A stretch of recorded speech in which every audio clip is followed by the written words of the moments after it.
In 1993, a group of experienced hikers ventured into Siberia's Khamar Daban Mountains.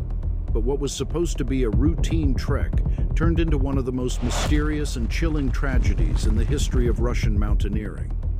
6 people, including the expedition leader, all died under mysterious circumstances, and after 31 years, the case is still far from solved. However, that might be changing now, as there are reports of a significant amount of hush money having been paid for silence. This raises serious questions.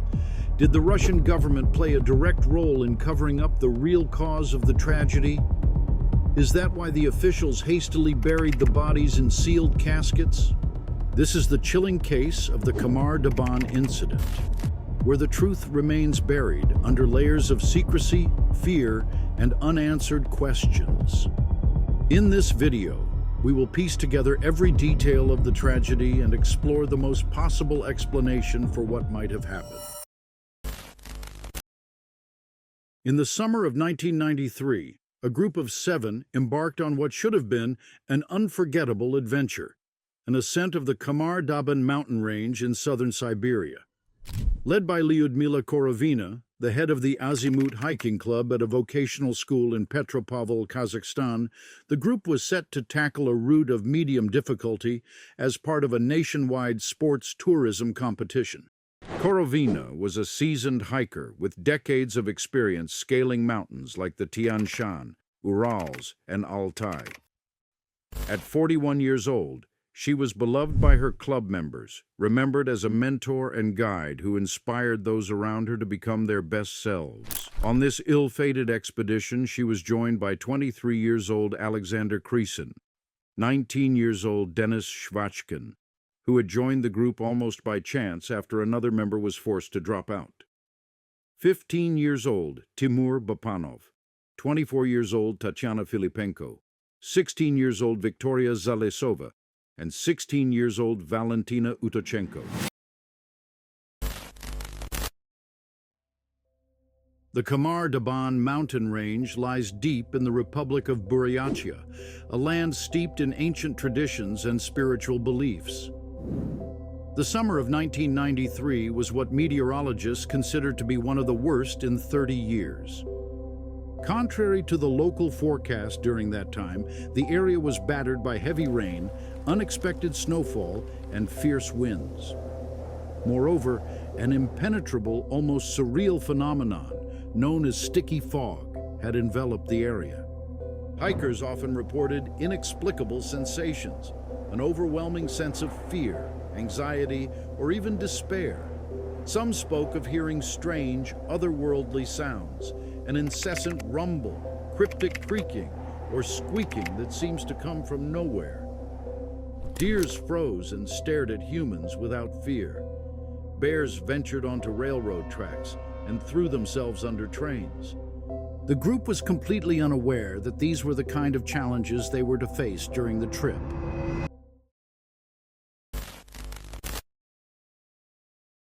Lyudmila Korovina was no stranger to Khamar Daban. As a professional hiker of international renown, she had traversed its trails before, and this 1993 expedition was just another step in her illustrious career, or so it seemed. That August, Korovina wasn't alone in the mountains. Her 16-year-old daughter Natalia was also on a hike with another group. Their plan was to meet at the Snezhnaya River during the expedition and continue together to the city of Sludyanka. The chosen itinerary for Korovina's team was ambitious, but manageable for skilled hikers. Starting in the small village of Murino near Lake Baikal, their path traced the Langutai River, cutting through the Langutai Gates Pass and ascending the Kang-Ula summit. From there, they planned a gradual descent toward the Snezhnaya River, with the final destination being the city of Sludyanka. Korovina's team was tackling a level 3 route, a medium difficulty trail unsuitable for beginners but well within the capabilities of experienced hikers like them. In total, they were set to cover 130 to 140 miles, a considerable distance even under ideal conditions. Unfortunately, Ideal conditions were nowhere to be found that summer. On August 2nd, 3 young men and 3 young women, led by their beloved teacher, set off from Merino Station. Before departing, they paused for a commemorative photograph, blissfully unaware of the tragedy that awaited them. The first few days were challenging but fairly manageable. Their brief respite came on August 2nd, the only sunny day, during which they rested at the Lagutai Gates. They then passed through the Lagutai Gates, reached the crest of the Khamar Daban Range, and began their ascent toward Kang Ula. However, by August 4th, by the time they reached the summit of Kang Ula, the weather had taken a turn for the worse. That night, an unexpected rainstorm left them cold, wet, and unable to start a fire on the barren expanse of rock and grass. Morning came, and on August 5th, they managed to light a fire and eat breakfast before pressing on.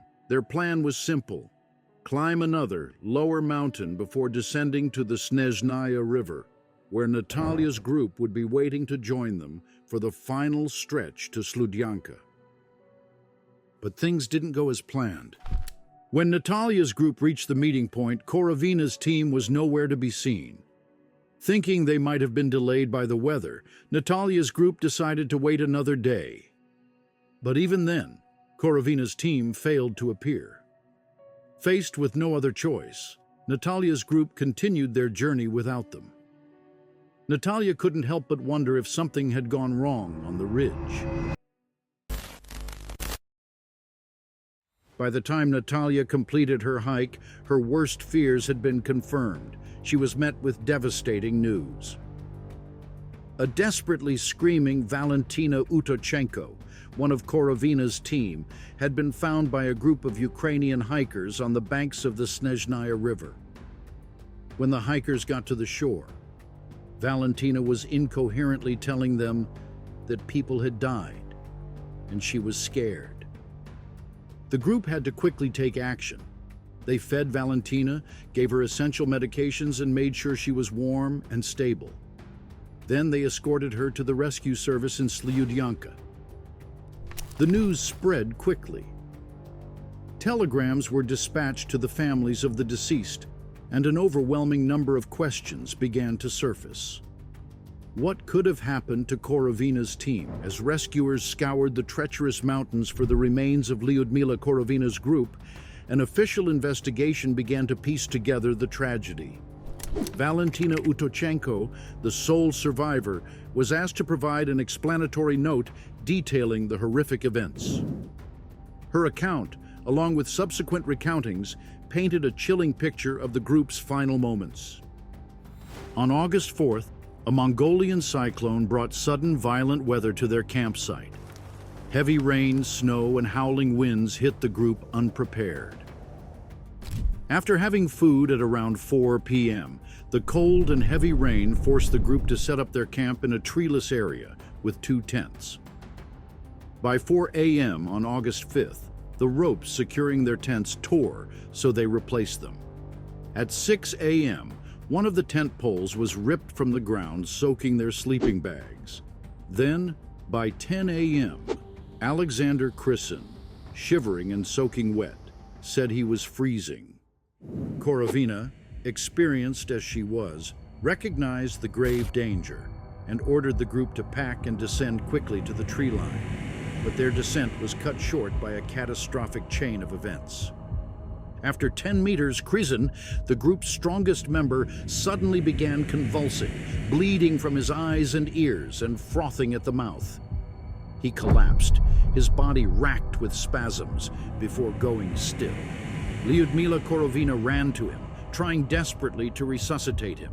She instructed Valentina to help Tatiana descend. Tatiana bit Valentina as she approached her. Then, suddenly, Korovina herself began convulsing, collapsing beside Krisin. Tatiana then started clawing at her throat and banging her head against rocks in a frenzied attempt to breathe until she went limp. Zalesova and Timur Bapanov tried to run, but succumbed to the same fate, tearing at their clothing and vomiting blood before collapsing. Denis Shvachkin, terrified, hid in his sleeping bag, but eventually met the same grim end. Valentina witnessed these horrors unfold before retreating to the tree line, where she survived the night alone inside a sleeping bag. The following morning, she closed the eyes of her fallen companions before venturing out. She stumbled upon an abandoned transmission tower and followed the power lines to an uninhabited village. From there, she made her way to the Snezhnaya River, where she was discovered by the group of Ukrainian hikers, who immediately recognized her distress.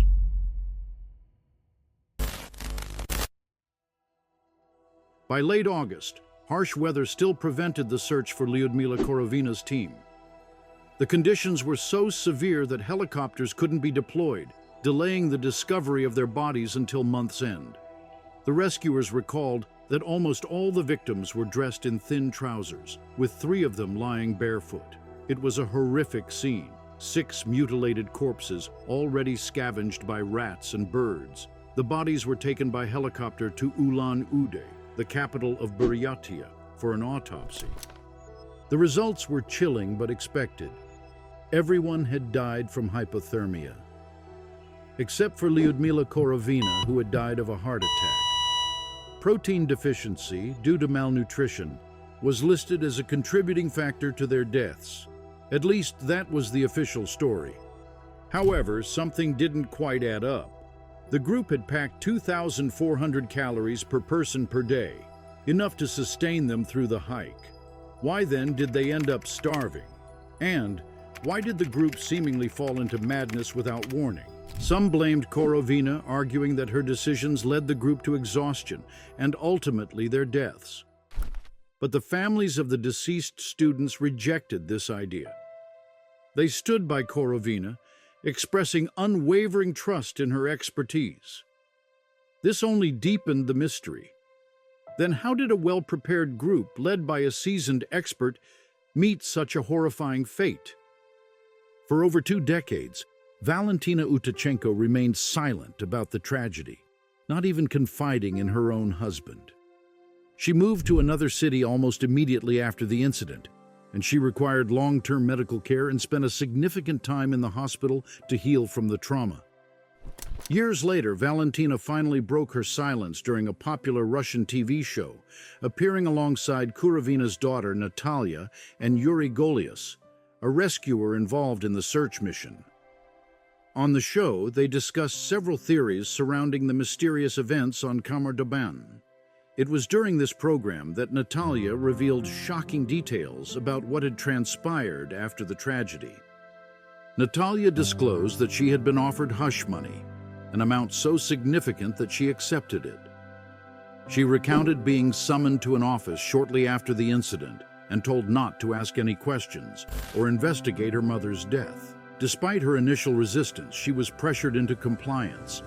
Natalia revealed that she was not even allowed to see her mother's body, nor was she permitted to attend the official corpse identification.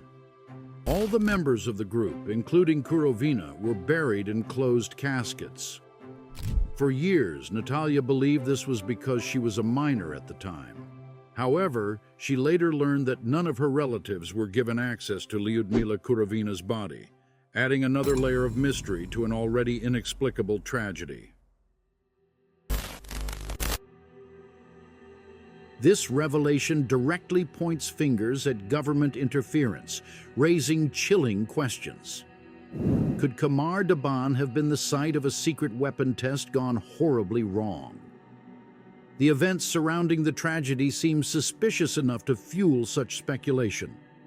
Adding fuel to this theory, Natalia herself has stated her belief that a man-made gas played a crucial role in the group's death. Is that what the stick fog that the group had come across was? Could this gas have been a residue of secret tests conducted in the area?